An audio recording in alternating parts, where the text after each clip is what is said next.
Hermanos, nuestro tema esta mañana se titula Los sordos oirán y los mudos cantarán. Los sordos oirán y los mudos cantarán.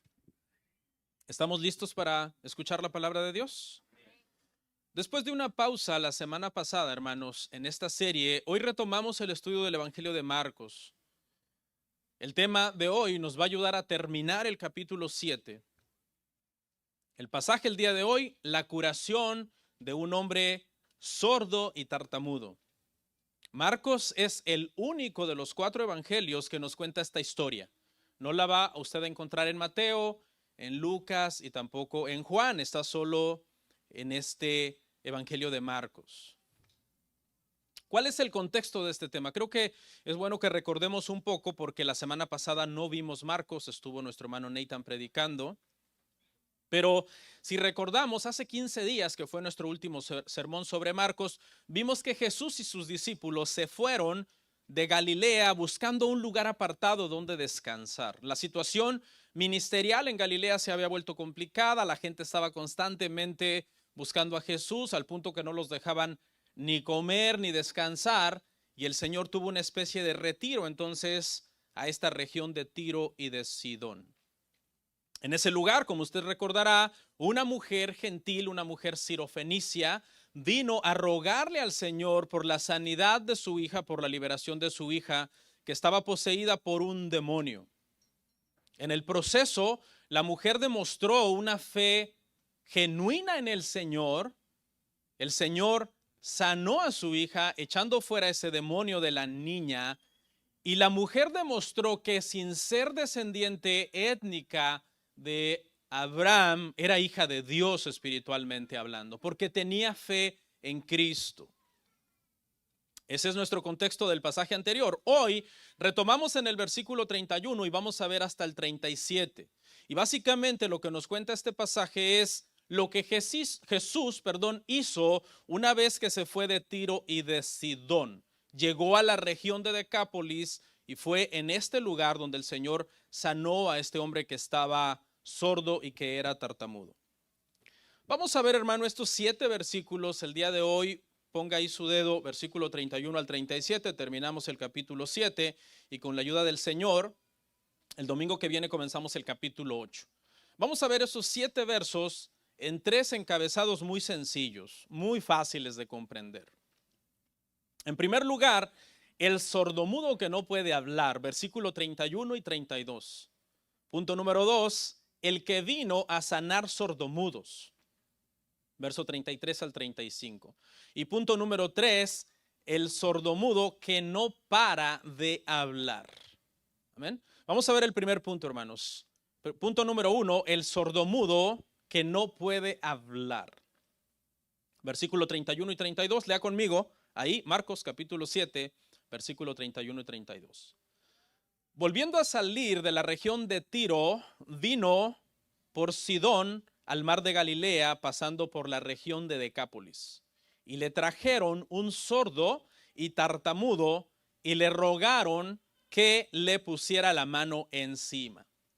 Bueno, en el versículo 31 básicamente vemos lo que les acabo de comentar, y es que Jesús y sus discípulos se marchan de esta región de Tiro y de Sidón, que era una región gentil al norte de Galilea. Usted lo puede ver en el mapa, un mapa bíblico que tenga usted en su Biblia de los tiempos de Jesús, cerca de la costa del mar Mediterráneo, en una región que se llamaba Fenicia o Siria también. Por eso la mujer se llamaba Sirofenicia, porque era esta combinación de estas dos regiones. Y una vez que el Señor sale de allí, se va para Decápolis.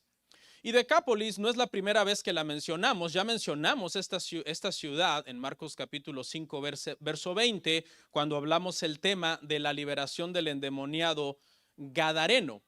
Decápolis es una región en donde se encontraba Gerasa o Gadara, de donde era este hombre, el gadareno, que Jesús había echado fuera de él una legión de demonios. Marcos nos dice en el verso 20, al rato lo vamos a ver, que después de que Jesús liberó a este hombre se quería ir con el Señor y el Señor no se lo permitió. El Señor le dijo, no, ve a todos los tuyos y cuéntales cuán grandes maravillas ha hecho el Señor por ti. El gadareno pasó entonces de ser un endemoniado a un evangelista que predicó el evangelio por toda esta región de Decápolis. Le estoy contando todo esto para que usted entienda el contexto entonces de a qué ciudad ha llegado el Señor. A través del testimonio de este hombre, ahora ex gadareno, ex endemoniado, se había extendido entonces la noticia de Jesús por toda esta región. Es en este contexto que Jesús vuelve a esta región. Decápolis es una palabra muy interesante, está compuesto por dos términos, deca, que es donde viene década, 10, y polis, que quiere decir pueblos. Se refiere básicamente a una región que estaba constituida por 10 ciudades-estados. Se practicaba el paganismo griego, según las excavaciones arqueológicas, se encontraron allí ídolos que eran honrados como deidades, por ejemplo, Zeus, que era considerado el Dios supremo, el Dios que gobernaba a otros dioses y que gobernaba también a los seres humanos. Afrodita, la diosa del amor, la belleza, el deseo, estaba relacionada con el romance, la atracción, la fertilidad y la inmoralidad, porque el culto a Afrodita promovía la prostitución ritual. Eso hacía entonces que las ciudades donde existía el culto a Afrodita se practicara esta prostitución ritual, y muchos hombres de las ciudades lamentablemente caían en ese pecado porque el templo proveía prostitutas con las cuales ellos podían ir y estar para hacer culto a Afrodita. Otro dios o deidad pagana que también se celebraba en Decápolis era Dionisio. Es un nombre un poquito feo para un niño por el significado que tiene, y es que es el dios del vino. Tranquilo, si usted se llama Dionisio y está en Cristo, ya el Señor lo ha santificado. El dios de la embriaguez, del teatro, del éxtasis. Este culto promovía la disolución, el desenfreno, la glotonería, la pereza, la vagancia. Le estoy contando todo esto para que usted se imagine cómo era la gente en Decápolis, donde el Señor Jesucristo está en este momento, en este pasaje. Tenían muchos ídolos a los cuales ellos les hacían culto. Nosotros sabemos, hermano, que la Biblia nos enseña que estos ídolos de madera, de yeso, de piedra, incluso de plata, oro o diamantes, de lo que sea, no tienen ningún poder, ¿verdad? Los salmos nos dicen que tienen oídos, orejas y no oyen, que tienen ojos y no ven, que tienen manos y no palpan, pies tienen y no caminan. Eso quiere decir que estas estatuas, hermano, y estos ídolos que tenían ahí en Decápolis nunca habían hecho realmente nada por la gente de allí. Nunca habían hecho nada. La gente había hecho muchas cosas por ellos, como construirles una estatua, un santuario y darles culto, pero la gente nunca había recibido nada a cambio de estas deidades, porque los ídolos, la Biblia dice, nada son, no tienen poder. Este es el pueblo al que llegó el Señor Jesucristo a visitar en esta ocasión. La Biblia dice que los que creen en estas estatuas e ídolos mudos y ciegos y que no pueden caminar, igual de necios son que los que las fabrican. Porque dice que el que las fabrica toma un leño y luego empieza a labrar un ídolo, de lo que le sobra hace una fogata, cuece pan y come, y luego hace un ídolo y se arrodilla delante de él. La Biblia es dura, ¿no? Porque en otras palabras, si yo se lo parafraseo, quiere decir que así como esas estatuas no tienen cerebro, el que les da adoración a ellos, cuando la adoración solo le pertenece a Dios, no tienen cerebro tampoco. Es una necedad. Versículo 32. Y le trajeron a un sordo y tartamudo y le rogaron que le pusiera la mano encima. No dice quiénes son estas personas, posiblemente son amigos, son familiares. Traen a este hombre es sordo y es tartamudo. Esta gente, hermano, no ha recibido nunca nada de estos ídolos, pero saben que el endemoniado ha predicado a Cristo en toda esta ciudad y les ha dicho, Él tiene poder. Yo estaba lleno de demonios y Él los echó fuera. Esta gente entonces, ahora que saben que Jesús está en la ciudad, reaccionan con fe y vienen a buscar un milagro de parte del Señor. La Biblia no nos dice tampoco cómo es que este hombre era sordo y tartamudo, si nació así o si con el tiempo tuvo una enfermedad en los oídos. Lo más probable es que haya sido sordo desde niño. Y al no poder escuchar perfectamente lo que se le decía, entonces tuvo un impedimento del habla. Y el habla que desarrolló fue una habla con tartamudez. Me imagino que alguna vez usted ha escuchado a una persona que tiene un problema así y habla de una manera extraña. Repite sílabas, etcétera, se traba, gime, se queda como atorado y pues es una enfermedad bastante denigrante para una persona porque los seres humanos tendemos a burlarnos a veces de ciertas discapacidades de los demás y esta era la situación que tenía este hombre. En Israel había una cierta protección para los que tenían estas discapacidades y digo cierta protección porque en primer lugar la Biblia lo mandaba, pero en segundo lugar cuando vemos el récord bíblico, aprendemos que los israelitas no la obedecían. Mire la protección que había. En Levítico 19:14, el Señor trató de proteger a estas personas para que los demás no abusaran de ellos. Dice, no maldecirás al sordo y delante del ciego no pondrás tropiezo, sino que tendrás temor de tu Dios, yo Jehová. Pero aquí no es Israel. Aquí es Decápolis, aquí es una ciudad llena de paganismo, de gente malvada, desenfrenada sexualmente, ebrios, etcétera. Así que es muy probable que haya este hombre recibido mucho rechazo, bullying, como se dice el día de hoy, por su problema, ¿no? En aquel entonces era un problema bien grave esto, ¿no? El día de hoy, para ser honestos, hermano, con tantos tecnología, existen aparatos que una vez que te son instalados, te amplifica el sonido, mucha gente recupera el audio, parcialmente o totalmente en muchos casos. Además existe terapia del habla, un lenguaje de señas súper desarrollado el día de hoy. Pero antes no, hoy si tienes una discapacidad así, recibes un trato especialmente bueno. En este contexto, si tenías esta discapacidad, recibías un trato especialmente malo. Eras aislado prácticamente de la sociedad. Imagínese el dolor emocional de este pobre hombre creciendo con esta situación y siendo aislado de la sociedad. ¿Ok? Incluso los israelitas llegaron a entender que posiblemente también eran discapacitados mentales, es decir, asociaban la discapacidad de hablar o de oír posiblemente con una cuestión también mental y para colmo de males decían, a saber qué pecados habrá cometido. Porque según Juan capítulo 9 creían que el ciego estaba así por los pecados que él o sus padres habían cometido. Era una situación bastante crítica la que estaba pasando, hermanos, este hombre. ¿Qué pasó? Bueno, un grupo de amigos, de gente que le amaba y se preocuparon por él, le trajeron delante del Señor y no le dicen exactamente sánalo, porque no aparece eso en el texto, sino que le dicen pon las manos encima. ¿Ve la expresión allí? Simplemente están diciendo tócale. Creían que Jesús tenía suficiente poder como para sin hacer nada más sanarlo. Esta gente venía del paganismo, pero estaban saliendo del paganismo, como que se les estaba revelando el entendimiento del Mesías y del Evangelio y del poder que hay en el Evangelio y en Cristo. Para hacer una conclusión, hermanos, de este punto número 1, que le titulamos el sordomudo que no puede hablar, vemos aquí, hermano, a este hombre con una limitación y esta limitación lo aislaba de los demás. No podía escuchar a los demás y no podía hablar bien con los demás. Esto, espiritualmente, en el Evangelio de Marcos, representa a las personas que no pueden escuchar el Evangelio o que no oyen el Evangelio y que son incapaces, de alguna manera también, de cantar alabanzas al Señor. En el Evangelio de Marcos, casi siempre los milagros físicos de sanidad que vemos están relacionados con un mensaje más allá que tiene que ver con el Evangelio, que tiene que ver con Cristo como el Mesías y el cumplimiento de las profecías del Antiguo Testamento. Vemos también que en el contexto geográfico y étnico, la gracia de Dios no tiene límites. La gracia de Dios no sabe de códigos postales o de códigos genéticos. El Señor viene de Galilea, va a Tiro, hace milagros, va a Decápolis y hace milagros. Nada puede limitar el poder del Señor. El poder del Señor no sabe de fronteras ni de ADN.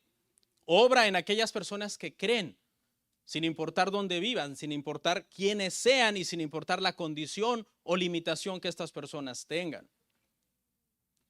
Como aplicación de este punto número 1, creo, hermanos, que nosotros debemos de aprovechar aquellos que por gracia de Dios tenemos la capacidad de escuchar, tenemos la capacidad de articular y de hablar de una forma, pues, no tan perfecta, pero sí hablamos bastante bien. Creo que deberíamos de aprovechar para darle gracias a Dios, ¿verdad? sin decir, no damos gracias a Dios por los que no lo pueden hacer, porque a lo mejor sabemos que aquí entre nosotros hay alguien que no oye bien o tiene un impedimento de habla, y eso no quiere decir que tampoco vamos a dar gracias por eso, porque la Biblia dice que demos gracias a Dios por todo. Damos gracias a Dios que oímos y podemos hablar, y también incluso si alguien tiene una situación de decir, también Señor, gracias, porque debemos recordar que la ceguera del ciego de Juan 9 dice que era ¿para qué? Para la gloria de Dios. Cuando Moisés iba a ir a hablar con el faraón, ¿cuál fue su excusa? ¿Soy qué? Tardo de habla. Era tartamudo. ¿Y el Señor qué le dijo a Moisés? Le dijo, Moisés, te voy a hacer una pregunta. ¿Quién crees que hizo al mudo? ¿Quién crees que hizo al sordo? ¿Quién crees que hizo al ciego? ¿Y sabe cuál fue la respuesta del Señor? El Señor le dijo, yo los hice. ¿Sí? Dios, hermano, tiene cuidado de todas las cosas. Aunque de repente la situación sea dura, ¿verdad? No nos gustaría a nosotros mismos tener un hijo con un impedimento así.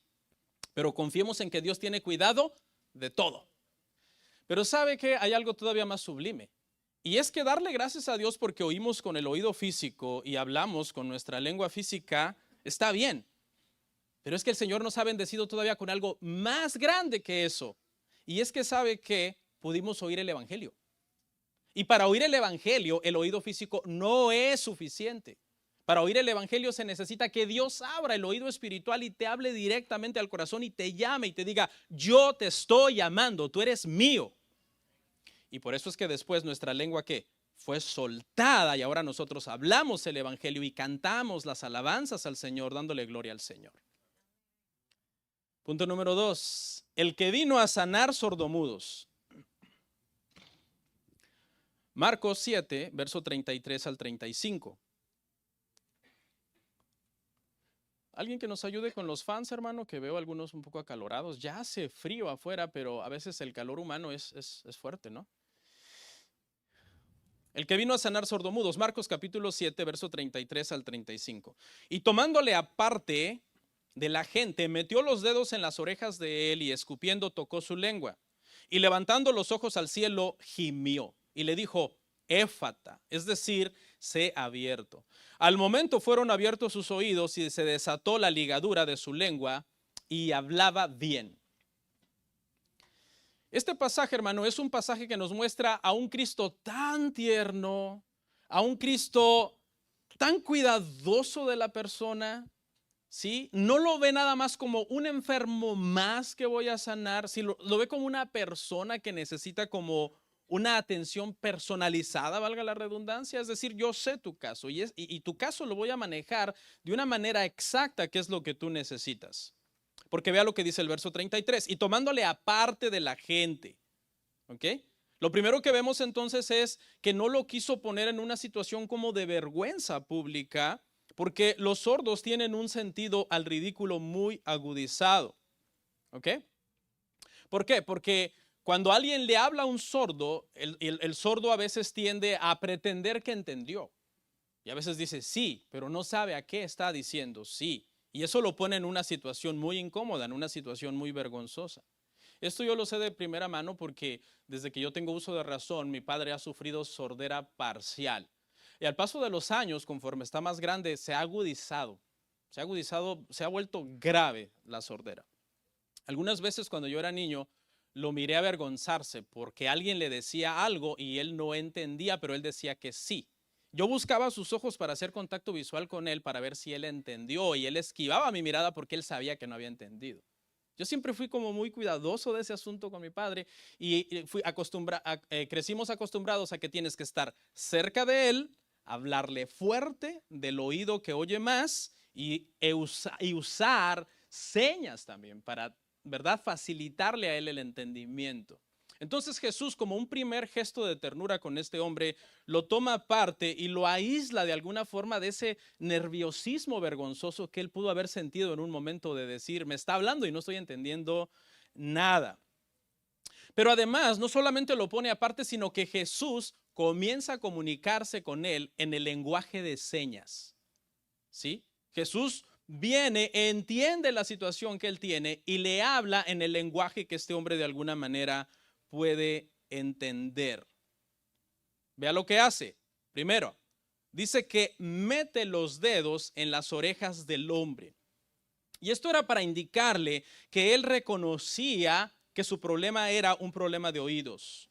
El Señor usó este gesto para indicarle al sordo, yo sé tu problema. El Señor se acercó a él, lo puso aparte para cuidarlo del ridículo público, se acerca a él y le mete los dedos en los oídos. Y con eso le está diciendo, yo sé, no oyes, ¿sí? Como cuando tú estás hablando con un sordo y las palabras no son suficientes, sino que tú le dices, ¿no? No oyes, yo entiendo que no oyes. Eso es lo que el Señor está haciendo en este momento. Jesús comienza entonces en todos estos 3 versos, 31 al 35, a hablar con el sordo tartamudo con lenguaje de señas. Algunas veces los que somos más antiguos, ¿usted alguna vez vio una película muda? No sé si sabe, pero cuando recién se inventó la televisión, no se podía todavía mezclar audio e imagen y las películas eran mudas. O sea, eran solo imágenes. Y en este momento esta escena es como una película muda. Imagínense a Jesús y al sordo tartamudo apartados a un lado, y Jesús está hablando con él solamente en señas que él pueda entender. Y luego sigue una cosa que en nuestro contexto moderno nos desconcierta un poco, y es que Jesús escupe y toca su lengua. Sigue siendo parte también del lenguaje a señas. En nuestro contexto cultural esto nos parece muy extraño, pero tenemos que entender que aunque la Biblia fue escrita para nosotros, ¿verdad? Fue escrita para ellos en ese tiempo y ellos en este contexto sí lo entendían, porque la saliva de alguna manera tenía esa creencia la gente de que tenía poderes curativos. No es que Jesús creyera que la saliva de todo mundo tenía poderes curativos, pero Jesús le está dando un mensaje al sordo. Jesús le está diciendo, esta saliva que yo entiendo en el contexto que tú sabes que tiene poderes curativos o que crees que tiene poderes curativos, la estoy usando para decirte, te voy a sanar la lengua. ¿Ve las dos cosas? Sé que tienes un problema en la lengua y esta saliva significa que te quiero curar, te quiero sanar. Le está dando un mensaje al hombre. Vemos otros pasajes en la Biblia donde Jesús también usa este tema de la saliva. Lo vamos a ver en el capítulo 8, verso 23, más adelante, en este mismo libro de Marcos, pero también lo vimos en su momento cuando vimos Juan verso a verso, en Juan 9, 6, que también Jesús usó saliva con el ciego. ¿Ok? Cuidado, no es que la saliva tiene ese poder en sí mismo, sino que Jesús utilizaba este recurso para decirle a la gente, te voy a sanar. Y qué mejor que a un sordo mudo utilizar este lenguaje de señas, de decirle, te voy a sanar por medio de la saliva. Así que vemos ahí en el verso 33 entonces a Jesús imitando las enfermedades de este hombre. Al meter el dedo en el oído le está diciendo, sé que eres sordo. Al poner su dedo con saliva en la lengua le está diciendo, sé que eres mudo y te voy a sanar. Verso 34. Y levantando los ojos al cielo gimió y le dijo Éfrata, es decir, sé abierto. Jesús sigue hablando con el sordomudo al lenguaje de señas. La primera acción, levantar los ojos al cielo. Hasta los paganos saben que una expresión como esta es estar invocando una deidad o esperando un poder de lo alto, algo divino que vaya a intervenir. Así que esta acción de levantar los ojos al cielo sigue siendo lenguaje de señas por medio del cual Jesús le está diciendo, hay un poder en lo alto que va a hacer una obra en ti. Nuestro socorro viene de los montes, dice el salmista, ¿no? Alcen sus ojos a los montes, a lo alto. ¿De dónde vendrá nuestro socorro? Nuestro socorro viene de Jehová, que creó los cielos y la tierra. Y luego Jesús gime. Y este gemido, hermano, es una oración. ¿Sí? Este gemido es una oración. Jesús no ora con su boca de comenzar a decir, como cuando resucitó a Lázaro, Padre, sé que siempre me oyes y por eso estoy orando, no porque no crea que me oyes, sino para que estos vean. No, en este caso Jesús gime y la Biblia nos enseña que el gemido también es una oración, que el Espíritu Santo muchas veces intercede por nosotros con gemidos indecibles, porque a veces nosotros no sabemos qué decir. Y en este caso, Jesús está haciendo una oración también por medio de un gemido. Y finalmente, el Señor habla y dice, Éfata. El idioma de pecho de Jesús, con el que Jesús creció, que era el arameo, es este. Marcos sabe que le está escribiendo a gentiles que no saben arameo e inmediatamente lo traduce y Marcos dice, eso significa sé abierto. Pero ¿sabe cuál es el asunto aquí? el poder que tiene esta palabra de Cristo. Ese es el asunto de esta palabra, éfata. ¿Éfata qué? Sea abierto. Sí, hasta este momento Jesús no ha hecho nada todavía con meterle los dedos, con tocarle la lengua, con alzar los ojos al cielo. Cuando gime y comienza a orar por él y luego dice la palabra, esa es la palabra que tiene poder para sanar al sordo y tartamudo. ¿Sigue siendo así hoy? Sí. La palabra de Dios, la Biblia, nuestra Santa Biblia, no es cualquier libro. Tiene poder. Nos da sabiduría para vivir, tiene poder para salvarnos, tiene poder para santificarnos, tiene todo lo que necesitamos en temas de qué necesito para ser salvo y en temas de cómo debo vivir como cristiano en esta tierra. Verso 35, vea lo que pasó inmediatamente. Al momento fueron abiertos sus ojos y se desató, fueron abiertos sus oídos, y se desató la ligadura de su lengua y hablaba bien. Aquí está la orden de Jesús. No fue una mera expresión, fue una orden. Éfata, sea abierto. Jesús es el único que tiene ese poder, obviamente, hermanos. ¿Sí? Jesús tiene ese poder. Sus oídos dice que fueron abiertos. Recuperó la audición de una manera inmediata. No fue un proceso en donde él comenzó a oír el murmullo del viento, el canto de los pajaritos. No, inmediatamente sus oídos fueron abiertos. ¿Usted alguna vez ha visto la reacción de un sordo cuando recupera la audición? Hoy día, con la tecnología y medicina que existe, hay mucha gente que recupera la audición después de haber nacido sordos. Y hermanos, se emocionan hasta las lágrimas, porque por primera vez en su vida están escuchando el ruido, lo que está sucediendo alrededor. ¿No le parece que nosotros, que por la gracia de Dios tenemos 2 orejotas para oír y oímos bien, podemos decir, Señor, gracias porque oigo bien? Otra vez, sin menospreciar a quien de repente no oye bien, porque Dios sabe lo que hace. Pero no solamente se abrieron sus oídos, sino que la ligadura que había en su lengua fue quitada y el hombre hablaba bien. Había una especie de un impedimento en la lengua del hombre. El hombre quería usar la lengua para hablar y no podía. No sé si alguna vez ha visto a un tartamudo o a un mudito, mejor dicho, porque hay una diferencia entre mudez completa y tartamudez. Y el mudo a veces nada más hace como ruidos de gemir, como de pujar, como que puja. Están pujando porque están intentando mover la lengua y no puede. Y esa ligadura fue quitada de este hombre. Pero y note cómo Marcos lo que nos dice. Marcos nos dice, y hablaba bien. Y esa palabra en el griego es muy impactante porque es la palabra ortos. Y es la palabra de donde vienen palabras modernas como ortopeda u ortodoncia. ¿Qué es un ortopeda? Bueno, el que trabaja con los pies. Alguien tiene un problema de pies y entonces va y el ortopeda lo ayuda a caminar bien, a caminar derecho, a caminar recto, a caminar correctamente. ¿Y quién es un ortodoncista? Ortodoncista. Cualquiera de las dos que quiera usar, no sé cuál es la correcta. Ya ve, le dije, no hablamos tan bien. Hermano, es el que tienes un problema en los dientes, necesitas braces, una cirugía y te los endereza, ¿verdad? La palabra orto significa derecho, significa recto. ¿Y qué quiere decir esto entonces aplicado a este tartamudo que ahora hablaba bien? Que ya no era tartamudo.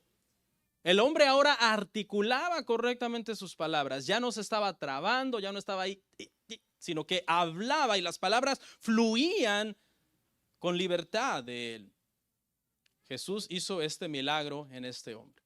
Y así llegamos entonces a la conclusión de este punto 2, que le pusimos por título, el que vino a sanar sordomudos. Ese es el día que el sordo y tartamudo se topó con ¿quién creen? Con el que fue enviado a la tierra a sanar sordos y mudos. Fue su gran día. Porque es que el Antiguo Testamento así lo había profetizado. Mírenlo conmigo en Isaías 35, 5 al 6. Entonces los ojos de los ciegos serán abiertos y los oídos de los sordos se abrirán.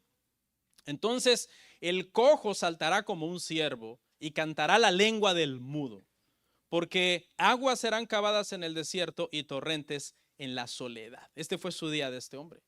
Y esto prueba ¿qué, hermanos? prueba la deidad de Cristo, prueba que Él es el Mesías prometido en el Antiguo Testamento, el que había de venir. Estaba diciendo, yo soy el que había de venir. Yo vine a esto, yo fui profetizado en el Antiguo Testamento, que vine a esto.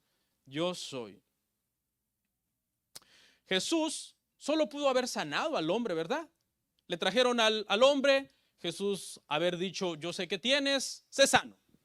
Y evitar todo este proceso de lenguaje de señas, de meterle los dedos en el oído, de tocar su lengua. Todo eso Jesús lo pudo haber evitado, ¿verdad? Con una sola palabra, éfata, se acabó. Pero Jesús va por todo este proceso. ¿Y cuál es el mensaje, hermano? El mensaje aquí es que Jesús entiende que los seres humanos tenemos situaciones todos, cada uno, diferentes. ¿Sí? No tenemos exactamente el mismo problema. Todos tenemos problemas, pero no todos tenemos exactamente el mismo problema. Y Jesús abordó a este hombre en su necesidad más básica, apartándolo del ridículo público, hablando en lenguaje de señas con él y sanándolo. El punto es que Jesús nos da a nosotros una atención personalizada. Yo, como alma que el Señor creó y que el Señor salvó, soy único para Él. Y tú también. No es que yo sea más especial que tú también eres especial para Él. ¿Sí? Desde que el Señor te creó ya eres especial. Ahora el detalle es que el Señor te está llamando a la salvación, para que seas más especial. Porque hay una gracia común en la cual Dios crea a todas las criaturas y hay una gracia especial en la cual Dios salva a sus hijos, a los suyos. ¿Estamos de acuerdo, hermanos? Estos gestos entonces son símbolos visibles de, número uno, su poder creador. Número dos, de su amor por las almas. Y número tres, de su conexión con el Padre. Vamos a ver las tres cosas. El poder creador de Cristo, el amor por las personas y su conexión por el Padre. ¿Dónde vemos el poder creador de Cristo? A través de sus dedos toca al hombre. Todo fue hecho por el dedo de Dios, ¿verdad? Desde un principio. El dedo de Dios creó todas las cosas. El dedo de Cristo es el dedo de Dios que puede sanar al hombre. Lo vemos al apartar al hombre aparte y hablar con él aparte, el amor por las personas. Y vemos a Jesús levantando su vista al cielo para enseñarnos la conexión que siempre tuvo con el Padre. Dios trata con cada alma de esa forma, íntima. Jesús es una persona con la cual tú puedes tener una relación personal. Es una de las más grandes bendiciones, de hecho, que nosotros tenemos como creyentes. Y con eso, hermanos, llegamos al punto 3. Punto número 3, que se titula El sordo que no para de hablar. Marcos capítulo 7, versículo 36 y 37. Los últimos dos versos, con eso cerramos. Lea conmigo. Y les mandó que no dijesen a nadie, que no lo dijesen a nadie, pero cuanto más les mandaba, tanto más y más lo divulgaban. Y en gran manera se maravillaban diciendo, bien lo ha hecho todo, hace a los sordos oír y a los mudos hablar. Bueno, ¿cómo cree usted que reaccionó este hombre que antes no podía hablar? Ahora quiere hablar. Y lo irónico es que Jesús le dice, no hables. Señor, ponte de acuerdo, ¿para qué me sanaste? Es maravilloso, ¿no? Imagínese la euforia de este hombre. Escucha perfectamente, puede hablar perfectamente. Y ahora quiere hablar, pero el Señor le dice, no se lo digas a nadie. Aquí hay una ironía, escuche la ironía. Antes no oía y tenía pretexto para no obedecer, ¿verdad? Como los niños que en la casa le das una instrucción y se hacen los sordos. Y tienen su pretexto para no obedecer porque dicen, yo no oí. ¿No? Pero ahora no tiene pretexto porque ahora el hombre oye y ahora no obedece. ¿Sí lo ve? Es tremendo. Surge una pregunta muy interesante, hermano, porque resulta que el Señor Jesús al endemoniado gadareno lo mandó a publicar lo que había hecho con él por todo Decápolis. ¿Se acuerda? Pero a este hombre le dice que no, y eso nos llevaría a preguntarnos por qué. A uno sí le dices, ve y cuenta por Decápolis que te liberé de una legión de demonios, y al otro que lo acaba de sanar de la sordera y la tartamudez dice no. Y vamos a verlo, de hecho, para que lo refresquemos en nuestra memoria, porque lo vimos ya hace varias semanas, en Marcos 5, 19 al 20.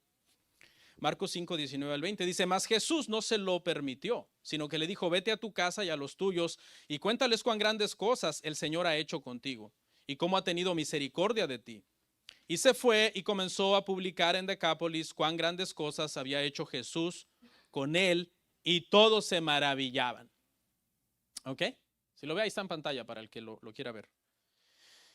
Y aquí entonces es donde podemos preguntarnos, ¿qué principio usaba el Señor Jesús para decirle a unos sí y a unos no? Y ya lo hemos visto, entonces se los voy a refrescar porque yo sé que uno olvida, porque ya hemos visto el principio que Jesús utilizaba para o bien permitir que lo publicaran o prohibir que lo publicaran. Y el principio era que la meta principal de Jesús no era en sí sanar a los enfermos.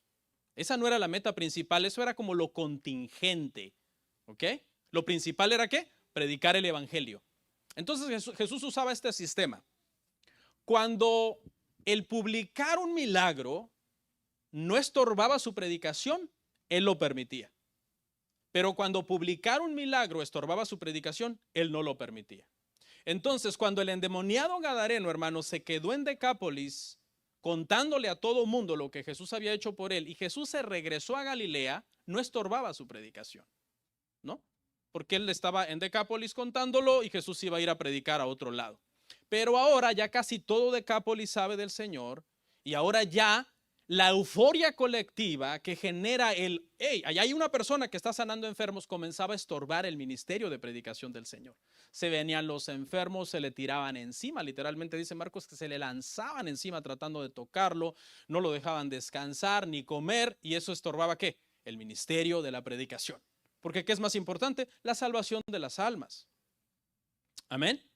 Entonces, este principio, hermano, nos ayuda a entender por qué al gadareno sí, ve y públicalo por Decápolis. Era el primer misionero en Decápolis llevando el evangelio.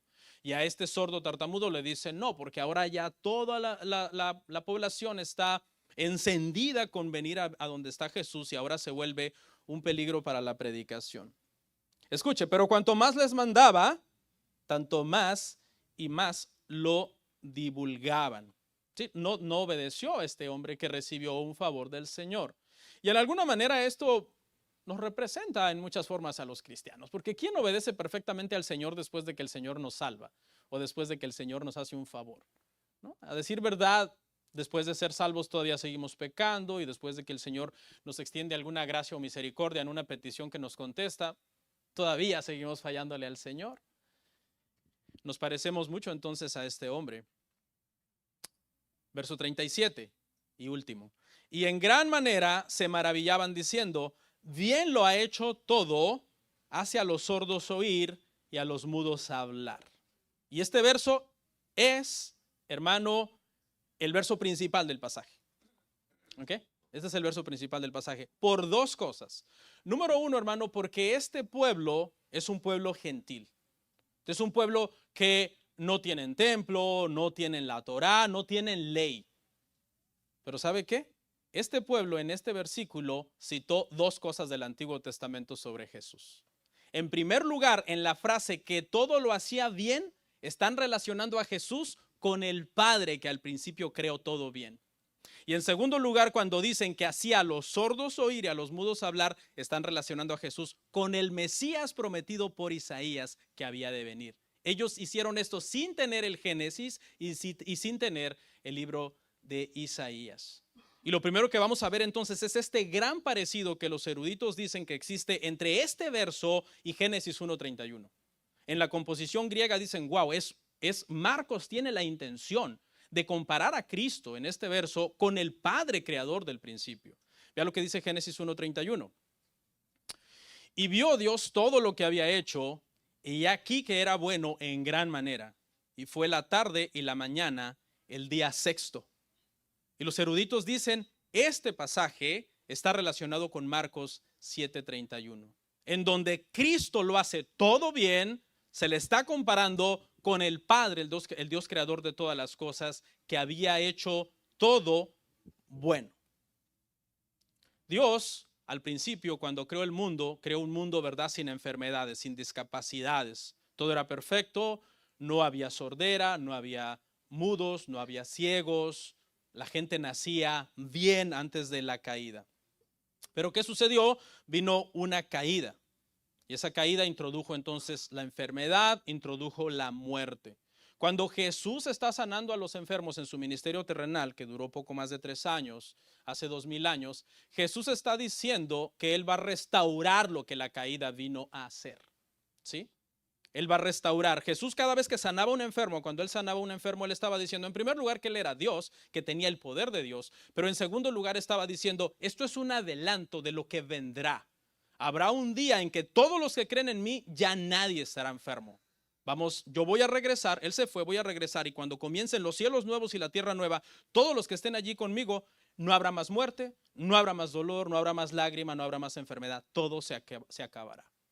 Eso eran los milagros de Jesús, un anticipo de eso que está por venir.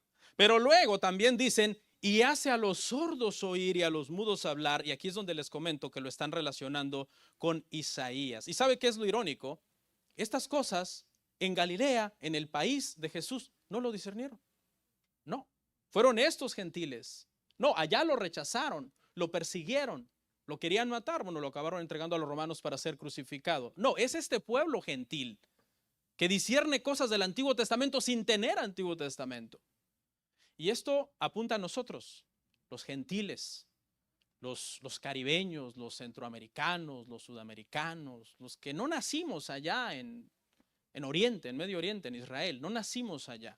Pero cuando oímos el Evangelio, el Señor nos llamó, destapó nuestras orejas por medio del Evangelio y soltó nuestra lengua para que ahora nosotros le alabemos. ¿Lo alcanza a ver? Conclusión del punto 3. ¿Cómo se llamó nuestro punto? Se llamó el sordomudo que no para de hablar. Inicialmente entonces este hombre no podía hablar. Mediante el poder de Cristo, ahora habla, y cuando el Señor le ordena que se mantenga callado, el hombre no puede callar. ¿Y a dónde apunta esto? Es que no podemos callar el Evangelio. No podemos callar las alabanzas al Señor. Para terminar, voy a dar 5 aplicaciones prácticas de este sermón y con eso terminamos. Aplicación número 1. Cristo sigue abriendo los oídos espirituales de los sordos espirituales. Esta es una promesa que nos anima a nosotros a seguir predicando el Evangelio. Cristo sigue abriendo los oídos espirituales de los sordos espirituales. No tengas miedo cuando evangelizas. Mucha gente va a rechazar a Cristo. Mucha gente prefiere el ruido del mundo y no la voz de Dios a través del Evangelio. Pero hay unos que vendrán porque el Señor sigue teniendo ese poder. Aplicación número 2, Jesús trata con cada uno de forma personal. Jesús no ve a las personas solamente como un caso más, alguien entre el montón. No, Él es Dios. Él tiene la sabiduría y el tiempo de venir, y cuando tú te arrodillas y comienzas a orar y presentar delante de Él tu necesidad, tu problema, lo que sea, Él entiende esa situación de una manera personalizada. Nos toma parte, conoce nuestra vida, trata con nosotros. Si venimos a Él con fe, Él dice, yo no te echo fuera. Principio número 3 o aplicación número 3 es que este pasaje también nos anima, hermanos, a llevar a otros al Señor. Pregunta, ¿el sordo oyó que Cristo andaba por Decápolis? No, ¿verdad? Él no oyó. ¿Qué tuvo que hacer la gente? Decirle. No sé cómo le hicieron, ¿verdad? ¡Ey! Vamos para allá. Te van a sanar. Él no podía oír que Cristo andaba por Decápolis. Él tuvo que ser llevado donde Cristo para que lo sanara. ¿Qué tenemos que hacer nosotros con los sordos espirituales? No mira a nadie. Decirle, hey, vamos a la iglesia. Sordo. ¿Sí? ¿Para qué? Para que vengan y se acerquen al Señor. Debemos de seguir haciendo ese trabajo mediador en algún sentido que hicieron los amigos del sordo, de llevar a las personas a Cristo, de acercarlos a Cristo, porque es lo que mejor les conviene a ellos. ¿Sí o no? 4. Solo Cristo puede hacernos cantar el gozo del Evangelio. Cuando Él toca, nuestra voz es desatada. Podemos confesar su nombre, alabar, testificar. No podemos callar la gracia del Señor. Y 5, el resultado de su obra siempre es buena. porque Él lo hacía todo bien. ¿Se imagina? Tú no puedes confiar 100% en un doctor.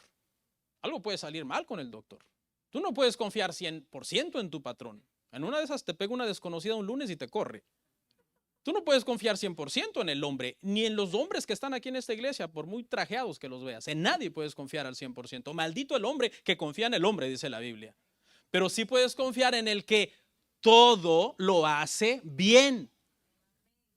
Ay, pero no me gustó lo que hizo. No importa, Él todo lo hace bien, porque Él no se equivoca. Y ese es un principio tan importante para nosotros, hermano. Jesús no falla. Incluso aunque tú creas que Él falló, Él no falló. Como decía el pastor la semana pasada, Dios siempre gana. Incluso aunque parezca que está perdiendo. ¿Verdad? ¿Se acuerdan? Hermoso sermón, me encantó. Todo lo que Él toca lo restaura completamente. La restauración del Señor no es que, ay, yo quisiera tener más poder para hacer una mejor obra en esta persona, pero no puedo. No, Él puede. ¿Lo crees? ¿Crees que el Señor lo puede hacer en ti? Y con esto termino. Esta reunión de aquí, es una reunión de un pueblo que estaba sordo al evangelio. Pero el dedo de Dios, ¿verdad? El dedo de Dios abrió nuestro oído espiritual. Y ahora somos un pueblo que con nuestra lengua cantamos el evangelio. Cantamos de la gloria del Señor.